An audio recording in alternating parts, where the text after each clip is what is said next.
आपण दोन गोष्टी समजून घेतल्या पाहिजेत की CPR ज्या वेळेला सुरू झालं आणि आताची एकूण कोल्हापूरची पॉप्युलेशन बघितल्यानंतर जोपर्यंत शेंडा पार्कातलं जे काही हॉस्पिटल आहे ते अद्ययावत हॉस्पिटल सुरू होत नाही तोपर्यंत कोल्हापूर जिल्ह्यातल्या सर्व नागरिकांना याचा त्रास होतोय। एका बाजूला शेंडा पार्कातलं हॉस्पिटल, दुसऱ्या बाजूला आता हे जे काय आम्ही सुपर स्पेशालिटी हॉस्पिटल इथं सेवा रुग्णालयामध्ये करून आणखीन 150 कॉट्स वाढवायचं बघतोय।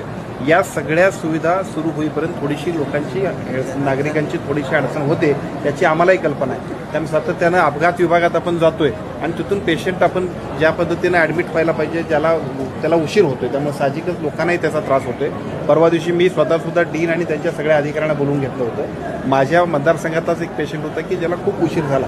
या उशीर होण्यानं सुद्धा त्याच्यावरती उपचार व्हायला जर उशीर झाला तर साहजिकच त्या सगळ्या एकूण आरोग्य व्यवस्थेचा उपयोग काय असं सामान्य माणसांमध्ये त्या सगळ्या प्रश्न तयार होतात। याच्याबद्दल एका बाजूला शेंडा पार्कातलं जे आपलं 1350 हॉस्पिटल जे 1300 बेडचं हॉस्पिटल आहे ते लवकर सुरू झालं पाहिजे, त्यासाठी प्रयत्न चाललेलेच आहेत। सेवा रुग्णालयातही काम सुरू होते आणि CPRमध्ये प्राधान्यक्रमाने विशेषतः पेशंटला इमर्जन्सी असेल त्याला तरी मस्ट बी ज्या सेवा द्यायला पाहिजे त्याच्याबद्दलच्या सूचना आपण डीनना आणि त्यांच्या सगळ्या यंत्रणेला दिल्या आहेत। साहेब, आनंदाचा शिधा यंदा मिळणार आहे का? कारण गेले कित्येक